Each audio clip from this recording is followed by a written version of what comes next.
Bismillahirrahmanirrahim. Assalamualaikum warahmatullahi wabarakatuh. Kita akan lanjutkan bahasan fisika kelas 10. Kali ini kita akan bahas tentang jangka sorong dan micrometer screw ya. Seperti halnya mistar yang sudah biasa kalian gunakan ya. Jangka sorong dan micrometer screw ini adalah merupakan alat ukur panjang ya.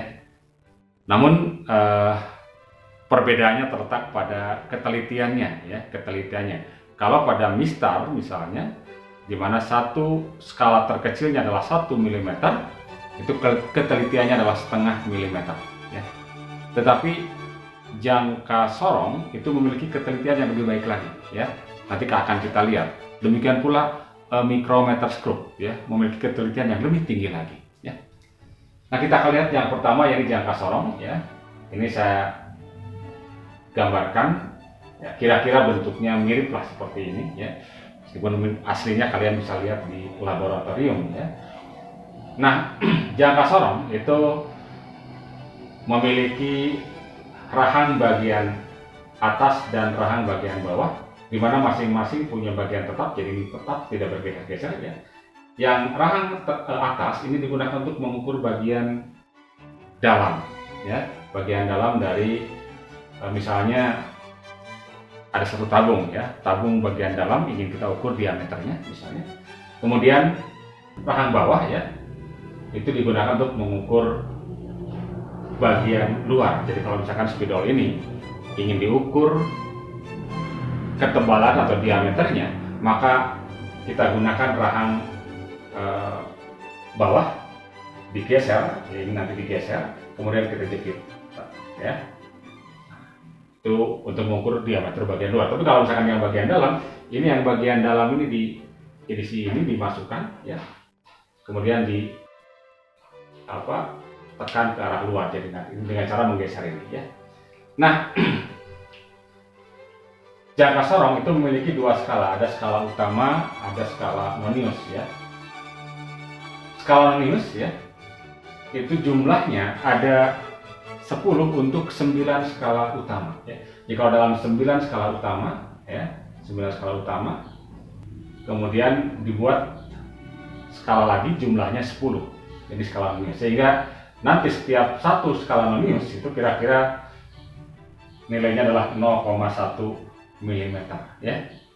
Dan ketelitian dari jangka sorong ini adalah 0,05 mm. Jadi ketelitian alat ukur itu selalu setengah kali dari nilai skala terkecil ya, NST, nilai skala terkecil. Nah, bagaimana membaca hasil pengukuran jangka sorong? Ini saya sudah berikan di bagian ini contohnya ya. Misalnya ketika kita mengukur panjang dari satu benda misalkan dengan cara jepit atau diameter luar dari suatu tabung ya, maka nanti bagian ini itu akan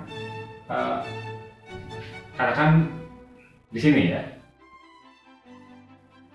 Jadi akan misalkan muncul skala utama, akan muncul di sini di angka berapa ya. Nanti ada di bawahnya ada skala nonius mulai dari 0 ya. Dan akan ada skala nonius yang berimpit dengan skala utama ya. Contoh di sini misalnya ini menunjukkan bahwa panjang benda ya, panjang benda itu 2 cm lebih ya. Nah, ingat ini satu cm ya, skala utama satu cm. Setelah yang kecil ini adalah milimeter. Berarti kalau di sini, nah kita perhatikan skala noniusnya ada di mana. Nah, pada di sini. Ini skala noniusnya ya, nolnya ada di sini. Berarti hasil pengukurannya adalah 2,1 ya, berarti 2,2 ya, ada 2 ya, karena kan milimeter ya. Kalau dibuat dalam milimeter, sentimeter berarti kan 2,2. Namun 2,2 berapa?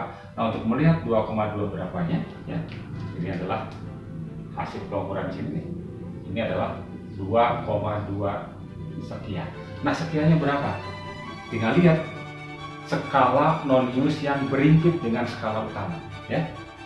Nah, kalau lihat dari gambar, nah di sini, nah ini adalah skala nonius yang berimpit dengan skala utama, skala nonius ke skala utama ya. Yang berapa? Kan 0, 1, 2 ya. Nah, ini 2. Berarti nah 2 ini tinggal kita tambahkan saja di sini ya. Jadi 2,22 ya. Jadi mudah bacanya ya. Tinggal pertama lihat di sini nolnya setelah angka berapa ya? Ini setelah 2, ini udah skala ya, 2,2 ya. Berikutnya kita lihat skala non minus yang berikut dengan skala utama di angka berapa? Ternyata skala non minus adalah di angka 2. Jadi tinggal 2,22 ya. Oke, ya. Itu cara membaca hasil pengukuran menggunakan jangka sorong. Oke, yang kedua, alat ukur panjang kedua adalah micrometer skrup ya. Ini kira-kira bentuknya seperti inilah ya. Dimana biasanya micrometer skrup ini kita gunakan untuk mengukur ketebalan benda-benda yang tipis ya. Dan nanti benda yang akan kita ukur dijepit dengan cara apa? Dengan cara memutar-mutar selubung luar. Tidak ada bagian selubung luar, ini ada selubung dalam, diputar. Nanti kalau tidak diputar, ini akan maju atau mundur untuk menjepit si bendanya ya. Ada dua skala juga, ada skala utama dan ada skala non minus ya. Biasanya skala terkecilnya ini adalah milimeter ya, ini milimeter. Kemudian di selubung luar ada skala non minus, di mana dalam satu putaran ya, karena yang berupa silinder kan ya, nanti ada memutar, ada skala-skala, jumlahnya ada 50. Nah, ketika selubung luar itu diputar diputar satu putaran, maka si selubung bagian ini itu akan maju atau mundur setengah milimeter ya. Jadi nanti akan maju mundur setengah milimeter, 0,5 milimeter ya. Nah, lalu bagaimana cara membacanya? Nah, ini harus lihat dulu nilai skala terkecilnya ya. Skala terkecilnya diperoleh dari ini, bahwa satu putaran 50 skala itu maju atau mundur setengah milimeter, sehingga nanti ini akan dibagi dengan 50. Berarti ini adalah 0,01 milimeter. Jadi nilai skala terkecilnya adalah 0,01 milimeter. Dan ketelitiannya itu adalah setengah dari nilai skala terkecilnya ya. Setengah NST ya, seperti ini ya, sama. Jadi setengah dari 0,01 adalah 0,005 milimeter. Ya. Jadi kalau dilihat dari ketelitiannya, jelas menggunakan micrometer skrup lebih teliti daripada menggunakan jangka sorong, lebih teliti lagi dibandingkan dengan menggunakan mistar. Kalau mistar 0,05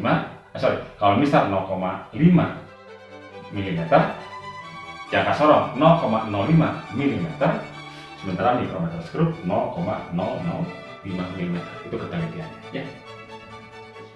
Bagaimana cara mengukur atau membaca bacaan dari micrometer skrup? Jadi misalnya sebuah benda setelah disimpan di sini, kemudian digeser-geser, diputar-putar selubung luarnya, ternyata bagian selubung luarnya ya, di sini posisinya ya, dan ini ujung selubung luarnya tepat berada setelah skala yang ini kan ya, kalau kita hitung dari 0, ini kan 1, 2, 3, 4, 5, 6, 7, 8. Berarti ini adalah hasilnya 8 mm lebih gitu. Nah, lebihnya berapa? Nah, untuk melihat lebihnya, nah ini koma nanti, lebihnya tinggal dilihat di sini. Skala yang ini skala non minusnya, yang berimpit dengan ini ya, dengan garis ini ya. Ini berimpit, ini tepat di angka berapa? Di angka 25 ya. Nah, 25 ini kita baca menjadi 0,25 dibagi 100 ya. Jadi ini bacanya 0,25, sehingga di sini jadi 8,25 ya. Ini hasil pengukurannya. Hasil pengukuran itu adalah 8,25 mm. Oke, mudah kan ya? Baik, saya kira cukup saja dulu. Terima kasih. Assalamualaikum warahmatullahi wabarakatuh.